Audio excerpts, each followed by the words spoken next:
And we continue now with our great American panel. All right, we had Carrie Prejean on the program. She spoke out with Perez Hilton. And, all right, so they got this racy photo of her on Perez Hilton, supposedly, you know. And by the way, when she was here on this program, I warned her. I said, I don't know what you've done in the past. They're going to find it, and they're going to try and manipulate this and hurt you. Your thoughts? You call that a racy photo? No, I don't. Well, Democrats would put that in the family album, Sean. You guys are too repressed. No, we're not too repressed. Why would you run this photo if she doesn't want to be run? I agree with you. I agree with you.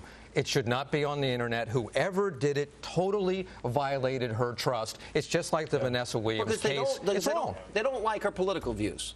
I would assume that maybe that's a good possibility. Yeah. Also, it's titulating, too. The only reason, are you kidding me? She was walking around on a stage in a bikini. I mean, what's the difference? What are you kidding me? Yeah. Oh, yeah, we want to make sure you didn't take any racy pictures. But for you to walk on our stage in a bikini, that's okay. And by the way, we don't want to see you walking on a stage with a bikini, period. Forget that. It's not about that. It's the demonization of opinion. That's what they do. Anybody that that goes off the reservation in any way, they're going to demonize. I mean, look, that picture. Victoria's Secret looks like XXX next to that. It's lovely. She's got a great bod, and she's fabulous looking. What's bad? I'm happily married. I don't. But look what they did to Sarah Palin. It's the same thing. Yeah. Here's a great woman, smart, came up the hard way, was mayor, was governor, took on the party, oil and gas. I mean, and they went after the kid. And why'd they go after her daughter? I'll tell you why they went after her. They cheap shot at her. Because she didn't. No, because she didn't have an abortion. You know those liberals. They take the limo out and they drive him to the abortionist, and that's all okay. He's getting mad at you. Go ahead. He can get mad at me. It's true. What this is a manifestation of here, us discussing this, is the conservative right-wing obsession with homosexuality.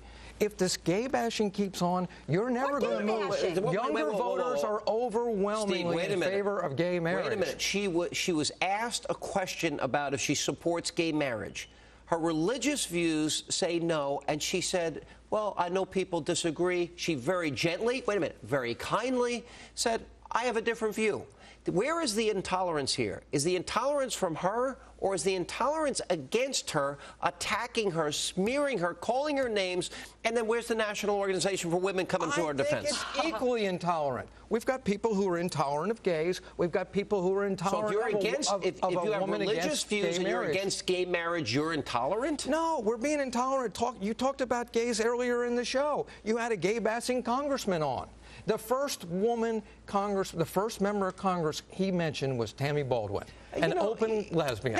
You're reading talking about gays too much here. He's going off on a tangent. The point is that this girl worked hard. She worked all her life to be in a pageant, and that's another thing. How come that nasty woman was a judge? How come that Perez Hilton, that nasty joke, was a judge? Seriously. Here these girls, they invest their lives, they study, they practice. You may make a joke of it. But it's a joke. Thank you. Who selected him to be a judge? What nerve? Well, one of the things that shocked me is nobody came to her defense. No, there was nobody from the National Organization for Women or any of these prominent women's groups came and said, you know what? Lay off. She's allowed to have an independent thought. They're not going to defend anybody in a beauty pageant. They're ideologically opposed to them. But this is the beginning, this is the advent of the unfairness doctrine. There you go. They come out with a fairness doctrine. This is so unfair, it's unbelievable. So what? So she had that opinion. If the masses of the United States hadn't had that opinion, things would change. But you've got to look at your congressmen and your senators. Go ask them the same question in front of America. Let's see what they want to say. All right, let's ask this question. We had this segment with Congressman King earlier in the program today, and literally we showed the tape.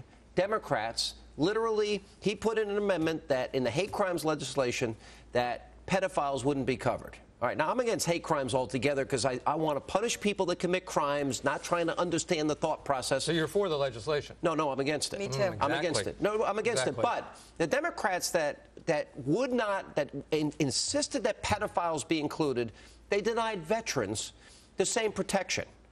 You're the Democrat here. Can you explain or justify that? It's an absolute stunt. There is no protection for pedophiles in this legislation. It's an attempt to hold people accountable who commit crimes against gays, against Jews, against minorities, Steve, against women, Steve, wait a minute, simply because of what they are. Steve, they gave an amendment, a special amendment that would take out the protection for pedophiles.